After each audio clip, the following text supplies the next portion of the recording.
Hi, I'm Vanessa from SpeakEnglishWithVanessa.com. In, on, at? Let's talk about it.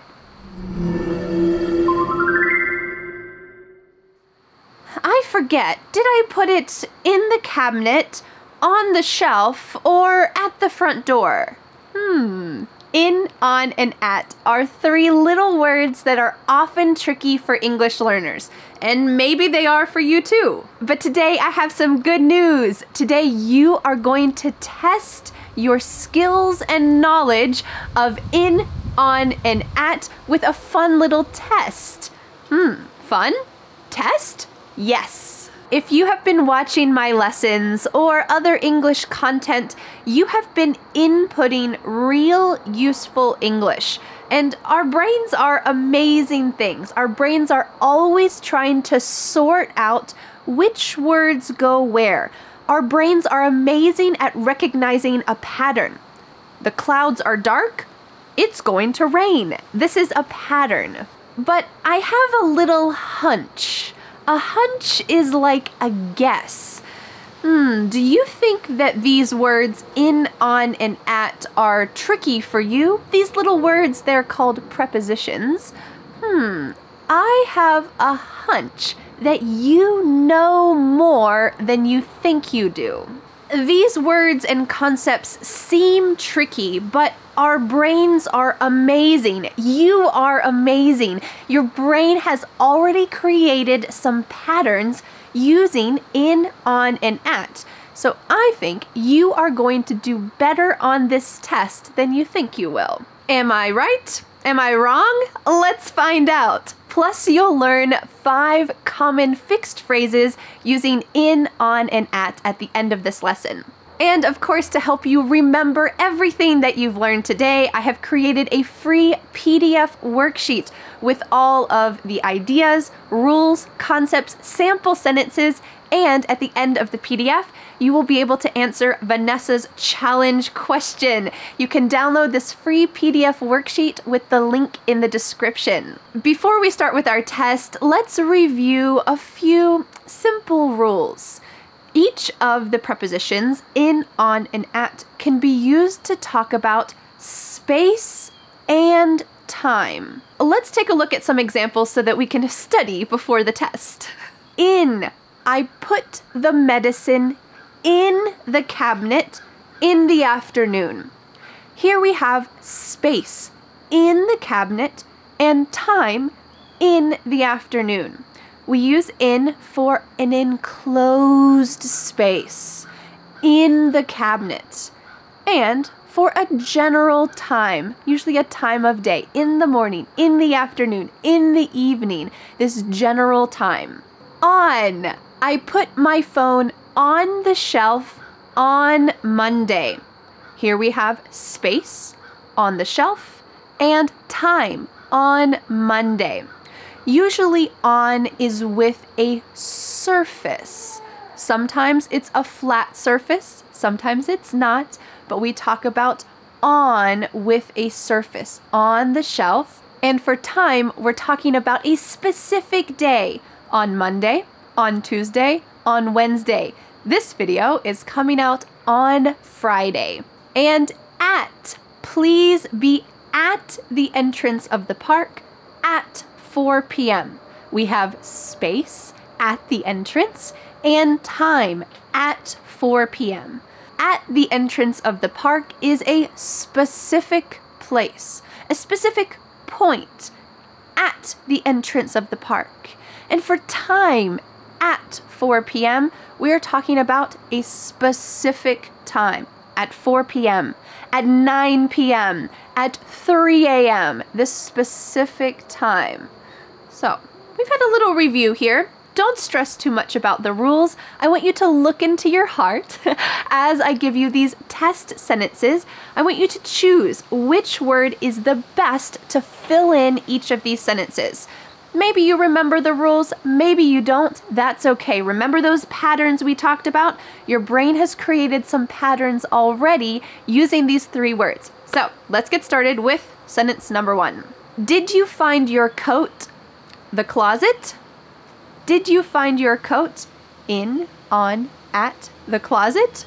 I'll give you 3 seconds to decide. Did you find your coat in the closet? In is an enclosed space. The closet is an enclosed space. Did you find your coat in the closet? Number 2, my favorite cafe is the end of this street. My favorite cafe is in, on, at the end of this street. What do you think? 3, 2, 1. My favorite cafe is at the end of this street. Here we're talking about a specific place, a specific point. At the end of this street is my favorite cafe. How are you doing so far? Take a deep breath. You got this. All right, let's go to number 3. Oh no, I spilled my coffee. My homework. Oh no, I spilled my coffee in, on, at my homework. 3, 2, 1. Oh no, I spilled my coffee on my homework. Here we're talking about the surface of my homework. It also happens to be a flat surface. Like I mentioned, we sometimes use this for flat surfaces. On my homework. Oh man, now I'm gonna have to explain this to my teacher. I spilled my coffee on my homework. Number 4, I enjoy taking walks early the morning. I enjoy taking walks early in, on, at the morning. 3, 2, 1. I enjoy taking walks early in the morning. Here we are talking about a general time of day. We're not talking about 9 a.m. We're talking about a general time. In the morning, in the afternoon. And this is one of the keys to remembering prepositions, is when you can remember a full phrase in the morning, you're not going to need to think about the rules. All right, general time, specific time. No, you don't need to think about that because you know the full phrase. So sentences like this are great ways to remember these tricky words. In the morning. Let's go to the next question. Number 5, my date will be here 5:15. My date will be here in, on, at 5:15. We're talking about time here. I'll give you 3 seconds. My date will be here at 5:15. Hopefully not 5:14. Hopefully not 5:16. 5:15. Maybe not exactly, but you know what I mean. Here we're talking about a specific time. 5:15, 6:15, 7:45, at 5:15. All right, let's get to the next one. Number 6, I love to spend summer vacation the mountains. I love to spend summer vacation in, on, at the mountains. Give you 3 seconds. 3, 2, 1. The best answer for this sentence is, I love to spend summer vacations in the mountains. We're not talking about digging a hole in the mountains and going inside the dirt and the rocks. No, this would really be an enclosed space, in the closet, in the cabinet. But sometimes we use the idea of an enclosed space a little bit more loosely. So here we're talking about being surrounded by the mountains. It's the idea that you're somewhat enclosed in the warm embrace of the mountains. So sometimes we do use this a little bit more loosely, but you can get the idea here. Number 7, we're having dinner, my favorite restaurant. We're having dinner in, on, at my favorite restaurant. I'll give you 3 seconds. 3, 2, 1. We're having dinner at my favorite restaurant. This is a specific place, a specific point at my favorite restaurant. Well, that's where we're going to be having dinner. We're having dinner at my favorite restaurant, a specific place. Number 8, I jumped when he tapped me the shoulder. I jumped when he tapped me in, on, at the shoulder. 3, 2, 1. I jumped when he tapped me on the shoulder. This is also a little more loose, but we're talking about the surface of my shoulder, the surface of my skin. When he tapped me on the shoulder, this is the surface of it. It's not inside my skin. This is just the surface. He tapped me on the shoulder. How are you doing? We have 2 more sentences. Let's go to number 9. Do you have a date Saturday night? Do you have a date in, on, at Saturday night? Do you remember which one we should use with days, like Saturday? I'll give you 3 seconds. 3, 2. Do you have a date on Saturday night? We use on for a specific day. On Saturday, on Friday, on Tuesday. Do you have a date on Saturday night? And our final test question before we get to 5 fixed phrases using in, on, and at is this. You can email me, contact@speakenglishwithvanessa.com. This is a common phrase we use in business or whenever you need to tell someone your email address. So it's a good expression to remember. You can email me in, on, or at my email address. 3, 2, 1. You can email me at contact@speakenglishwithvanessa.com. This is also a more figurative way to use a specific place. So we said at my favorite restaurant, at the entrance of the park, but this is not a place you can go. You can't go physically to my email address, so we're going to use this a little bit more loosely, and we can say you can email me at, this is my specific email address, you can email me at contact@speakenglishwithvanessa.com. Great. Are you ready for 5 bonus fixed phrases that include in, on, or at? These are kind of outside the rules of what we just talked about, but I want you to look into your heart and to guess which preposition do you think would be the best fit. Let's look at this sentence. The building is fire. Ah! The building is in, on, at, fire. What is the fixed phrase we're looking for here? 3, 2, 1. The building is on fire. Ah, run! So here we're using the fixed phrase to be on fire. We can use this in a real way, that there are flames coming up from the building, so get out of the building. It's on fire. But we can also use this for more figurative ways. For example, you might say, my motivation for learning English is on fire from watching Vanessa's video. Or talking about your motivation is on fire. Or we might say, I'm on fire for English.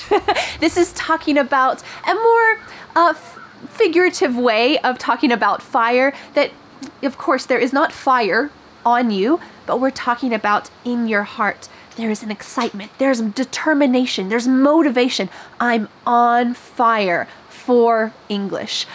My motivation is on fire. And that is another way to use this expression. All right, let's go to the next sentence. Do you believe love at first sight? Do you believe in, on, at, love at first sight? I'll give you 3 seconds.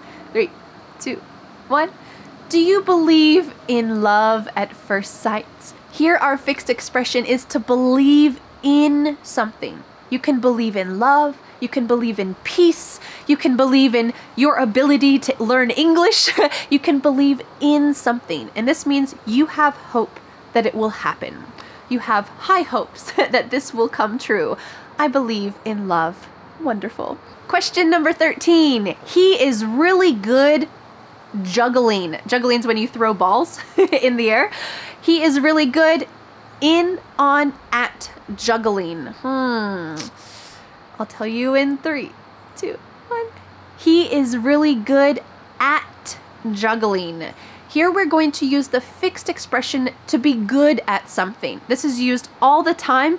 You might say, I thought that I wasn't good at English, And then I found Vanessa's lessons and realized, oh, it's not too hard. I can do this. You can be good at English. Number 14. Do you have this a smaller size? This is a common expression when you're shopping. Do you have this in, on, or at a smaller size? 3, 2, 1. Do you have this in a smaller size? This expression, to be in a size or color, is commonly used when we're shopping and we're trying to find the best thing that we're looking for. So you might say, do you have this in a large? Do you have this in a medium? Or we can use it for color. Do you have this in red? Do you have this in stripes? Great, this is a great expression to use when you're shopping. And our final test question, are you ready? Drum roll, is my date was his phone all night. It was so rude. My date was in, on, at his phone all night. Such a shame. 3, 2, 1. My date was on his phone all night. It was so rude. He's not actually standing on his phone, but instead, that means he's using his phone. And this is a common expression, to be on your phone. Sometimes you could say this maybe to teenagers. Hey, get off your phone. You are on your phone all day. Why are you always on your phone? I wish I wasn't on my phone so much. It doesn't mean that you're standing on your phone. It just means you're using your phone. So this is a great fixed expression to know, to be on your phone. So let's do a little review. I'm gonna read all of these sentences one more time, and I would like you to try to say them out loud with me. Do you think you can do this? Of course you can, because you are good at English. Let's say all of these sentences together. Did you find your coat in the closet? I enjoy taking walks early in the morning. I love to spend summer vacation in the mountains. Do you have this in a smaller size? Do you believe in love at first sight? Oh no, I spilled coffee on my homework. Do you have a date on Saturday night? I jumped when he tapped me on the shoulder. The building is on fire! Ah! My date was on his phone the whole night. It was so rude. My favorite cafe is at the end of this street. My date will be here at 5:15. We are having dinner at my favorite restaurant. You can email me at contact@speakenglishwithvanessa.com. He is really good at juggling. So how did you do on this test? I hope that it was better than you imagined, because your brain is amazing. You are amazing. You have been creating patterns by watching my videos and other English content so that these seemingly tricky words are maybe actually easier than you thought. Don't forget, to help you remember everything you learned in this lesson, you can download the free PDF worksheets with all of the rules, sentences, and ideas that we talked about today, and you can answer Vanessa's challenge question. You can click on the link in the description to download that PDF. And now, I have a little question for you. In the comments, let me know what your score was, and also, what is something that you are good at? Let us know in the comments. I can't wait to read to see what you have to say. Make sure you read other people's comments as well to get to know wonderful people from around the world. Well, thank you so much for learning English with me, and I'll see you again next Friday for a new lesson here on my YouTube channel. Bye! The next step is to download the free PDF worksheet for this lesson. With this free PDF, you will master today's lesson and never forget what you have learned. You can be a confident English speaker. Don't forget to subscribe to my YouTube channel for a free English lesson every Friday. Bye!